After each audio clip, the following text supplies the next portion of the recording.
So in this simulation, I have one dice and I can roll it. So I'll click on the one, boop, and I roll it, and I rolled a 3. And you'll notice what happens is the histogram is automatically created. So the histogram shows me that I rolled the 3, and the 1 above it means that's the frequency that I've rolled. Okay, so if I roll again, there's a 6, a 6, a 5, a 6, a 2, a 3, a 2, a 5, and a 5. So the histogram is created in real time from this dice rolling simulator. And you can see I have 2 2s, I have 2 3s, I have 3 5s, and 3 6s. Okay. So instead of rolling them one at a time, let's roll 10 at a time. So I roll 10 at a time. Bloop, there we go. Here's another 10, another 10, another 10, another 10, another 10, 10, 10, 10. So now I've simulated 100 dice rolls, and this is the distribution of those rolls. These are the raw numbers. So I rolled 17 ones and 16 twos, 21 threes, and so on. Now, if I would like to see the probabilities of these, or instead of probabilities, maybe we're going to say the relative frequencies, all I'd have to do is take 17 and divide it by 100. And that would tell me the probability, the empirical probability of rolling a 1. So I can switch to that view by clicking here and just say relative frequency. So here you can see I've got a 17% chance of rolling a 1, a 16% chance of rolling a 2, a 21% chance of rolling a 3, and so on. Now, where did these numbers come from? They come from taking the raw data, the raw frequency, and dividing it by the total. Okay. And this is an empirical probability. We're going to talk about theoretical probability in just a little bit, but let's do another 100 or another 100 and another 100 and another 100. And the question is, do you notice any type of a distribution? What does the distribution pattern of these probabilities look like? Let's roll 10,000. How about another 10,000? Another 10,000. And what you notice is that if this is indeed a fair die, you would expect uniform probability distribution. You would expect that the distribution of each one of these, of each of the outcomes, to be about the same. And in fact, if I go to the relative frequency graph, you can see the probability of rolling a 1 is about 16.5. The probability of rolling a 2 is 16.4. The probability of rolling a 3 is 17%, 16.5. So we can switch between this relative frequency or probability view and then back to the frequency view. And then we can just put it on auto. And here I am, I'm just rolling a dice. It's just simulating rolling a dice. And it's in real time, keeping track of what you get with the histogram. Okay. And so this would be a uniform distribution, a uniform probability distribution. So let's reset it. And instead of 1 dice, let's look at 2 dice. And now what I'm going to do is I'm going to roll these 2 dice and I'm going to add their total together. Okay. And so if I roll it once, I get a 4 and a 1. So 4 plus 1 is 5. And so I put a mark at 5. It has the frequency of 1. And then I'll roll again and again and again, again. So there are my first 10 rolls. And what you notice is that I have 1, 2, 1, 5, 3 6s, and so on. If I keep rolling this, what type of distribution would you expect? What do you think this is going to look like? Is it going to be a uniform distribution like before? And so we'll roll it 10 times, 10 more times, 10, 10, 10, 10, 10, 10, 10. And you notice something is happening. You notice that we've got this peak at 7. So I'll just turn on auto. And now it's going to simulate rolling these dice, randomly generating numbers, adding those 2 numbers together, and then plotting them on the frequency distribution. Our minimum value is going to be a 2. That would be if you rolled a 1 and a 1. And our maximum value will be a 12. That's if you roll a 6 and a 6, right? And then all of the different events in between, rolling a sum of 3, rolling a sum of 4, rolling a sum of 5. There appears to be a peak, a high point in the middle, a mode, one frequency or one event that appears to be occurring more frequently than the others. We'll pause this and we'll drop in some 10,000. So here's 10,000 dice rolls, 10,000, 10,000, 10,000, 10, 10, 10, 10, 10. So here's 100,000 dice rolls. And look at that distribution. It is not uniform. And if you wanted to look at the probability distribution, the distribution of the probabilities, we could switch to relative frequency mode. There's a 5.5% chance of rolling a 3. There's an 8.3 chance of rolling a 4, 11, 13, and here's the peak, 16.6% chance of rolling a 7. Again, here is the raw data, the frequency distribution, and here is the probability distribution. And this is what we're interested in. In the previous chapters, chapter 2 and chapter 3, we were interested in this graph. How do you create a histogram? Let's take a look at what the data shows us, okay? This is the data distribution. In this chapter, what we are interested in is the probability distribution. And now here's an interesting question. Looking at this distribution, what is the average? What is the mean? If you were to look at all of these dice rolls, what would you guess is the average value? Right? The average is probably somewhere in here, right? What about the standard deviation? And again, if we had a data set, we could calculate it for the data set, but we're actually looking at probability distributions. What is the mean of the probability distribution? What is the standard deviation of the probability distribution? That's what we're going to be looking at. And so I thought this was a good way to introduce probability distributions because it blends that gap between a data distribution like this and the probability distribution like this. Let's start with the basics of probability distributions. We've talked about two types of data. We've talked about discrete data and continuous data. So discrete data you can think of as being like steps. So you're either at step 1 or step 2 or step 3 or step 4. You instantaneously go from step 1 up to step 2, right? There's no in between. There's not a step 1.5. So that would be a discrete type of data distribution. A continuous data distribution is more like a slide where you could be at 1 or you could be at 1.5 or you could be at 3.8148 or something like that, right? So if you think about a slide, you actually go through and connect with every single point on that slide as you're going up or as you're going down, okay? Where a step, you only connect at 1 or 2 or 3 or 4. So looking at examples of each one of these, if you want to measure how a plant is growing, how tall a plant is, that would be a continuous type of variable. Because although your plant may be 10 inches tall and then it grows up to 11 inches, it doesn't simultaneously go from 10 to 11, like instantaneously. It doesn't boop, your plant's 10 inches tall and then boop, all of a sudden magically it's 11 inches tall, right? No, it has to continuously grow through all of the numbers from 10 to 11. On the other hand, if you're counting the number of people that are visiting a local coffee shop downtown, that is a discrete number. You have 1 person, you have 2 people, you have 3 people. You can't have 3.5 people walking through the door of a coffee shop. That's a discrete type of value.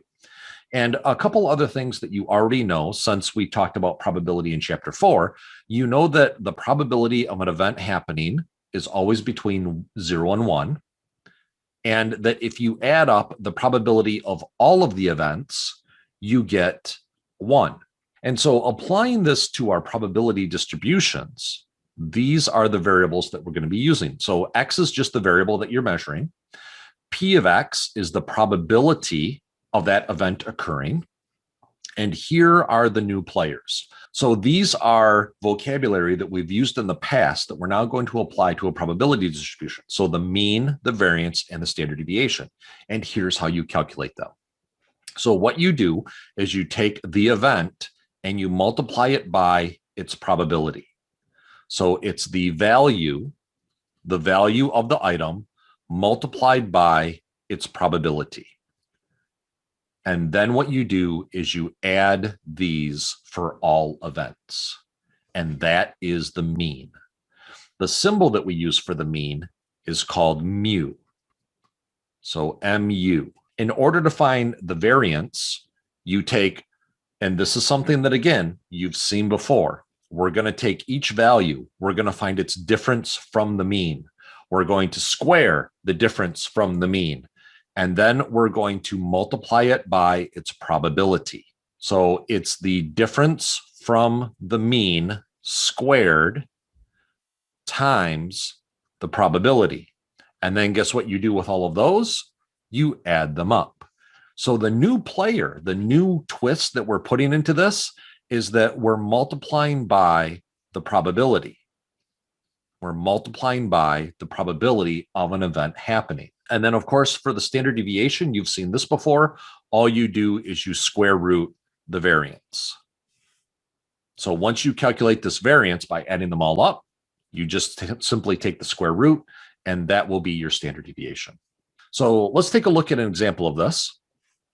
And in this example, in 2010, the US Census went around and knocked on everyone's door and said, how many people live here? And you say 52, and they write it down and they go to the next door, right? This is a census. And so these are the probabilities, empirical probabilities, based on the results of the 2010 census. So 26.7% of the households reported one person in the household. 33.6 reported two people. 15.8 reported three people. So these are the probability distributions. So if you were to say, based on this data, this empirical data, what's the probability of someone having two people in the household? You would say 33.6%. If we take these probabilities and we graph them and make a histogram out of them, we get something that looks like this.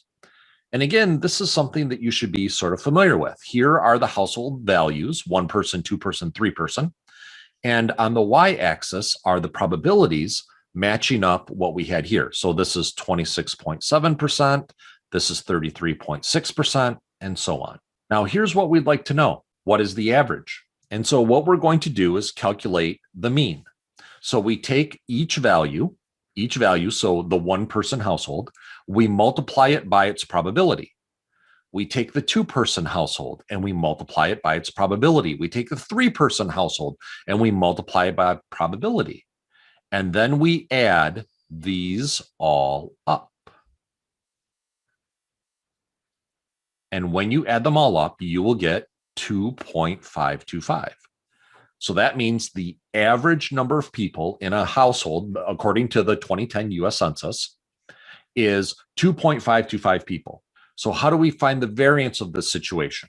Okay, and you may remember the variance. Remember the spreadsheet that we did where you had to find the mean and then the difference from the mean and then the square of the difference from the mean? Remember all of that spreadsheet work that we did? Well, it's the same thing here. So X is the value, the number of people in the household. P is the probability. And the mean is this calculation. And here's the calculation for the variance. Now, the calculation looks complicated, but if you walk through and follow the recipe of the spreadsheet, it's not too bad. You've done this before. So here are the values, one person, two person, three person, and here is the corresponding probability, 26.7%, 33.6%, 15.8%. To find the mean, we multiply these two, multiply these two, multiply these two, and then we add these all up. So here is the mean, and that's a calculation that we did previously. Now what we have to do is take each value. So we take the number 1 and we subtract from it the mean. That will tell us how far from the mean our value of 1 is. And so if you do this calculation, you're going to take 1 minus 2.525, and you're going to put that right there. And then you take 2 minus 2.525, and that goes here. 3 minus, 4 minus, and you repeat this. In the previous sections when we did this, you can't just add these up because of the positive and negative, so we had to square it. So you take this number and you square it, and that gives you this column. And then finally, here's the new twist, just like we had before. You have to take the probability of each item and multiply it by this value. And that is what goes here. So you take the difference from the mean squared, which is this column right here. This is the difference from the mean squared. And you multiply it by its probability. And then you add these up. This is your variance. In order to find the standard deviation, this is pretty easy. You just square root that variance. So that means that according to this empirical data from the 2010 US Census, we could expect an average 2.525 people in each household with a standard deviation of 1.42 people. And here's the Tech Tool in 5.1. And let's build this. And so first of all, let's understand what's happening here. You're doing something and you get a value of 3, and the probability of that happening is 15%. So you have a 15% chance of getting a 3. You have a 25% chance of getting a 4. You have a 30% chance of getting an 8 and a 30% chance of getting an 11. Let's find the average. And so this is what we're going to do. We're going to say equals this value multiplied by its probability. There you go. And we're going to click on the cell and we're going to drag it down. And so this is taking each value and multiplying by the probability. So 3 times 0.15 is 0.45. 4 times 0.25 is 1. 8 times 0.3 is 2.4. And 11 times 0.3 is 3.3. So we took each value, and multiplied it by its probability. Now we're going to add these all up.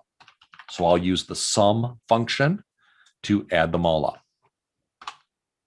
And there's our average, 7.15. On average, if you played this game where you either get a 3, 4, 8, or an 11, if you played this 10,000 times, on average, you would have about a 7.15. Now let's find the standard deviation. So we're going to say equals the value minus the mean. And remember, when I do the fill down, we needed to use dollar signs. So I'm going to put a dollar sign on the C and a dollar sign on the 6 because I don't want that purple box to move when I do the fill down. I want the orange box to move from A2 to A3 to A4, but I don't want the purple box to move. So I'll put some dollar signs on there. And now I'm going to click on this and fill it down.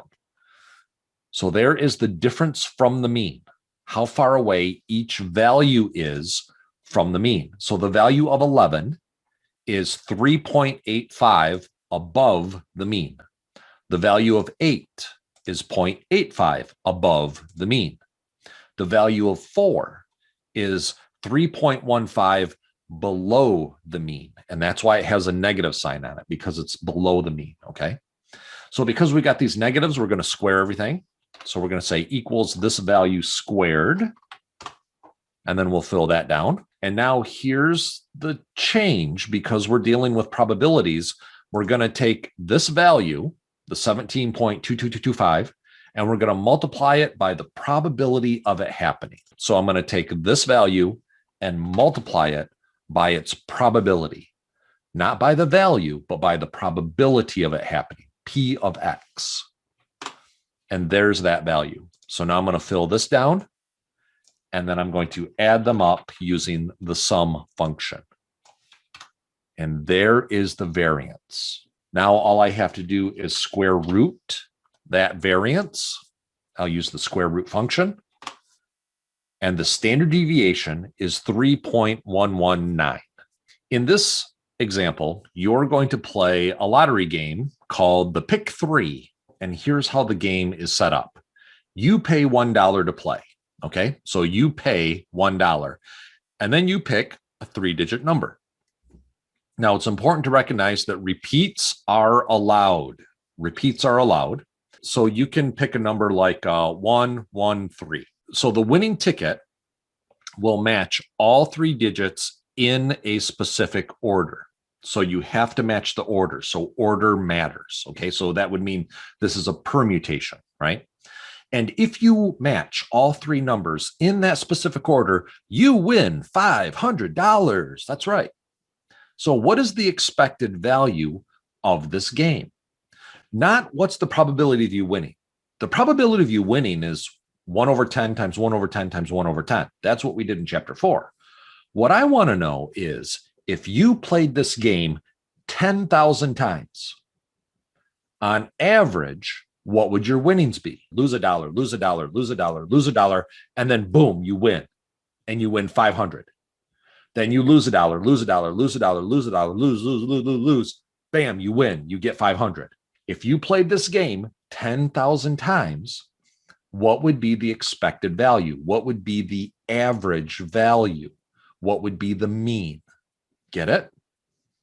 Okay, so we need to figure out two things. Number one, what are the values of winning and losing? And number two, what's the probability of winning and losing? So let's look at these two things. So let's look at the outcomes first. I'm going to highlight the winning in green and the losing in red. Okay, so if your ticket wins, what is the monetary value? Well, you win 500, but you had to pay $1 to play.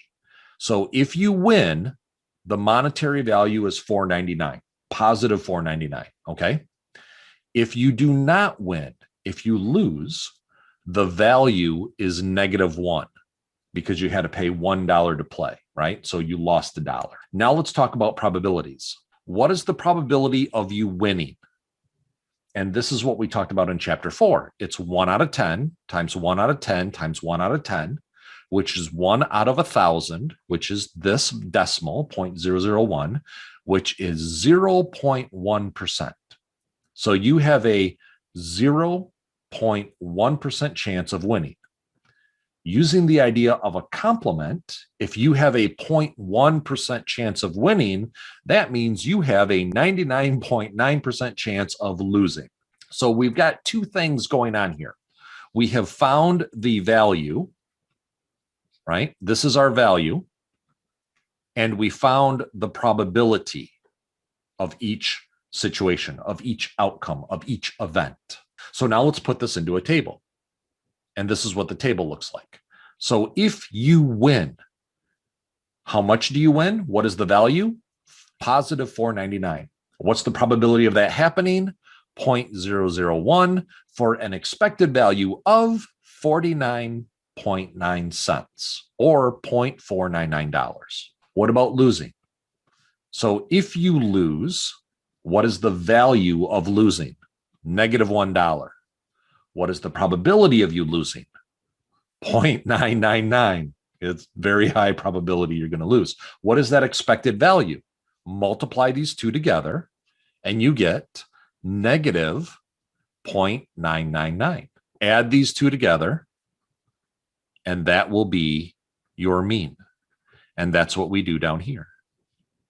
And so if you add the two expected values together, the expected mean over the long term is you're going to lose 50 cents every time you play.